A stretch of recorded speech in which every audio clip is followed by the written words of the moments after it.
In this episode, we're going to take risk assessment out of the world of abstract scoring and bring it into the world of realistic stories about how things actually go wrong in OT.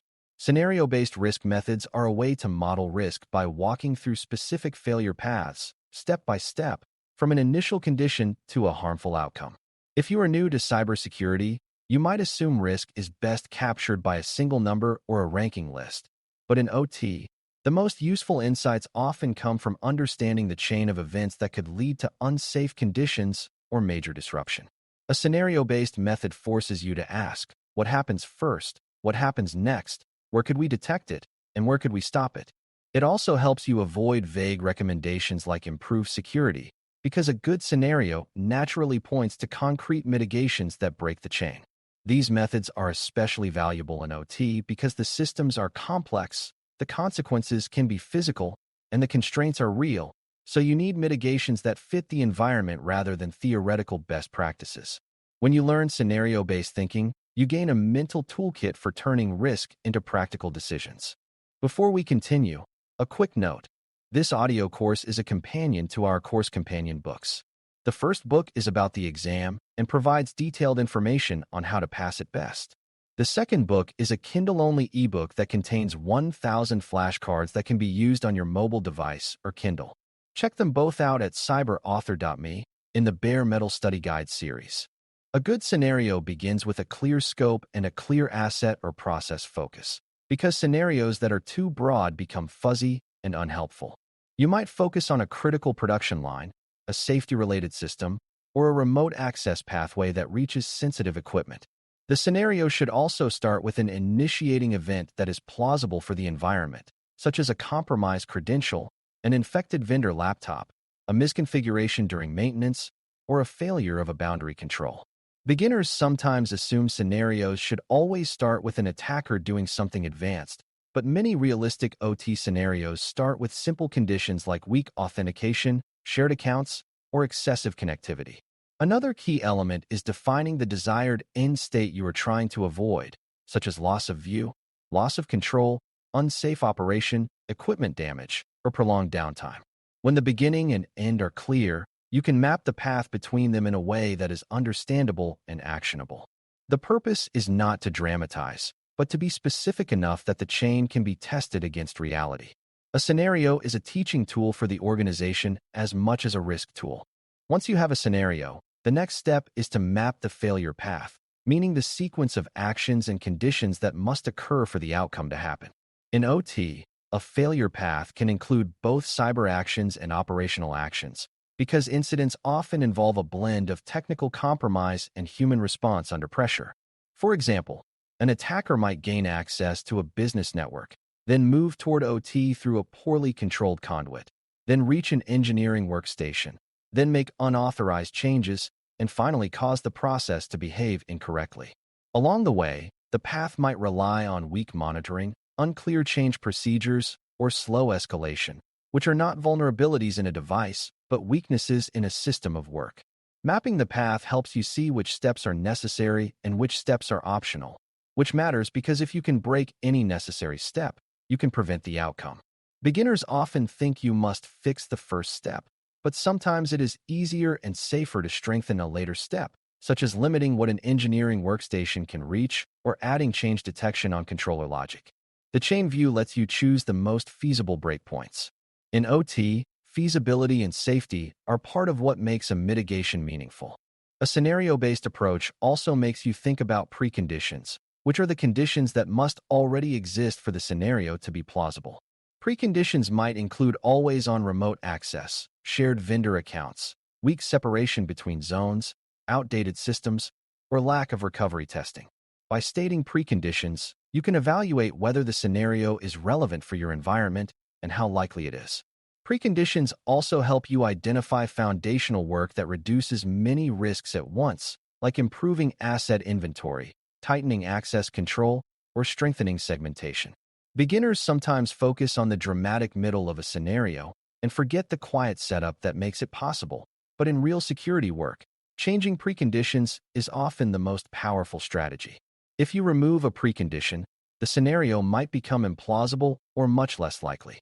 That is how you reduce risk at scale, because many scenarios share the same preconditions.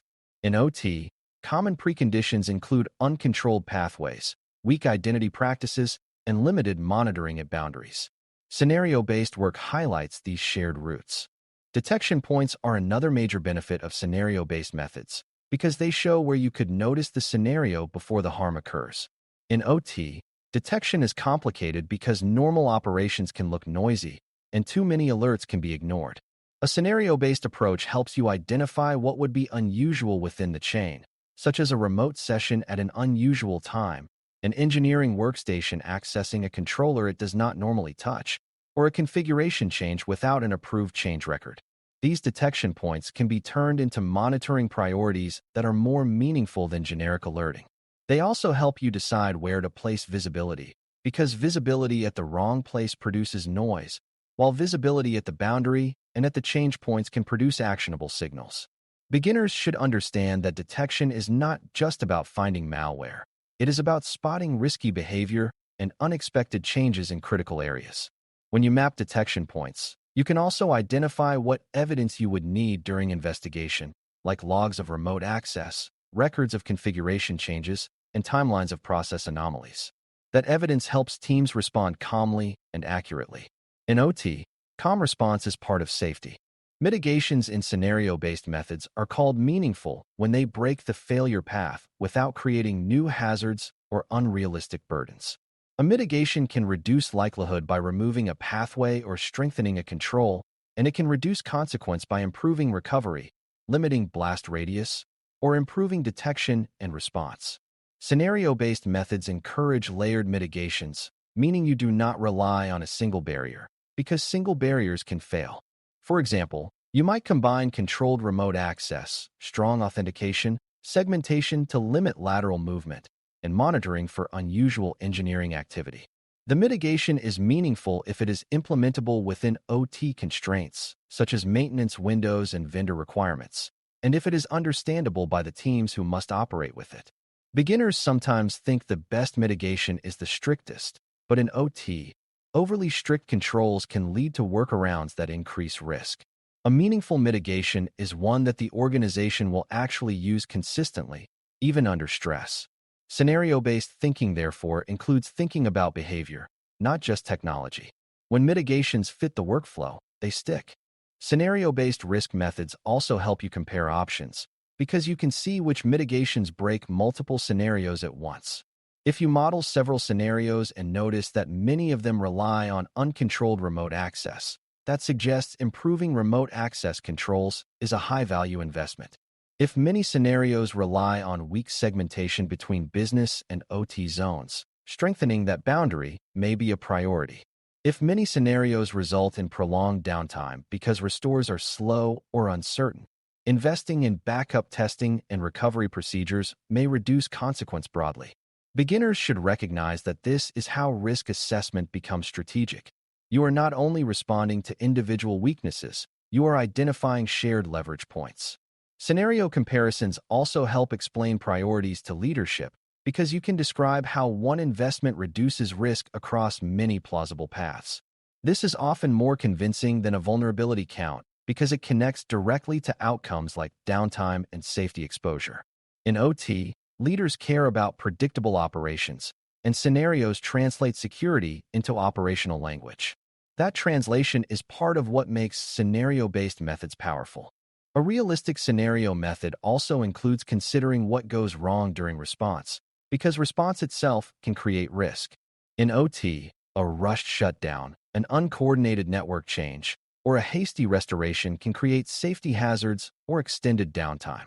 Scenario-based methods can include branches where the organization responds well or responds poorly, which shows that training, communication, and clear procedures are part of risk control. Beginners might assume response is always a separate phase after the incident, but in a scenario chain, response decisions can determine whether the impact is contained or amplified. This is why incident response plans and practiced coordination can be meaningful mitigations, not just paperwork. A scenario might reveal that the biggest risk is not the initial compromise, but the confusion that follows, like not knowing who is authorized to isolate a zone or how to verify controller configurations after a suspected change. When you identify these response gaps, you can target improvements that are often feasible, like clarifying escalation paths or improving documentation. These changes can reduce consequence even if likelihood remains. In OT, resilience is often the difference between a disruption and a disaster. Scenario-based methods also benefit from including non-malicious scenarios because many OT disruptions come from mistakes, misconfigurations, or failures that resemble cyber events. A scenario could involve a maintenance change that accidentally opens a conduit between zones, or a misconfigured remote access rule that allows broader access than intended. Including these scenarios helps teams see that controls like change management, review, and monitoring are not just about stopping attackers. They are about preventing accidental exposure. Beginners sometimes think cybersecurity is only about adversaries, but in risk terms, a harmful outcome can be caused by many sources. Scenario methods unify these sources by focusing on the path to harm, regardless of intent. This makes the assessment more relevant to OT teams because they see their daily risks reflected, not just rare attacker stories. It also reduces fear because it frames security as disciplined operations rather than a battle against invisible enemies. The scenario becomes a tool for improving system behavior. Finally, applying scenario-based risk methods is about building a habit of thinking in realistic chains and then using those chains to drive practical action. A good scenario should be clear enough that stakeholders can validate it, disagree with parts of it, and improve it, because that process itself builds shared understanding. The output should not just be a story, but a set of decisions about which mitigations to implement, which detection points to monitor, and which assumptions to validate. Over time, as the environment changes, you revisit scenarios, retire ones that no longer apply, and add new ones that match new connectivity and new workflows.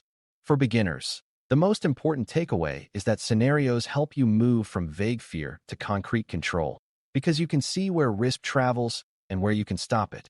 When you choose mitigations that break realistic failure paths, you reduce risk in a way that is measurable and defensible. That is what meaningful mitigation looks like in OT. It fits the environment, it reduces the chance or impact of a plausible chain, and it helps teams respond with clarity rather than chaos. Thanks for listening. For more audio courses, daily newsletters, and more, please visit baremetalcyber.com.